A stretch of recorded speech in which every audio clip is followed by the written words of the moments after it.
ભાજપ પણ લઈ લીધા છે. હવે એને શું કર્યું? તમારા રજીસ્ટ્રેશન રદ કરાવશે, ભાજપ પણ રજીસ્ટ્રેશન કરાવશે, પછી તમને કહેશે કે 900,000 રૂપિયામાં આપી દો. બરોબર પડે છે ખબર? 900,000 રૂપિયામાં સાહેબ તમે મગફળી મને આપશો, એ ભાજપનો એજન્ટ વાળો હશે, એ લઈ જશે, એ જ મગફળી ટેકાના ભાવે 1452 રૂપિયામાં આપશે.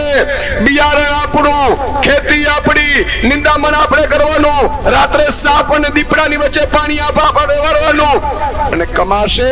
આ કમળ ગટ્ટાઓએ કમાવાનું પ્લાન કર્યું છે અને પર્દાફાશ આજે મને કરવું છે.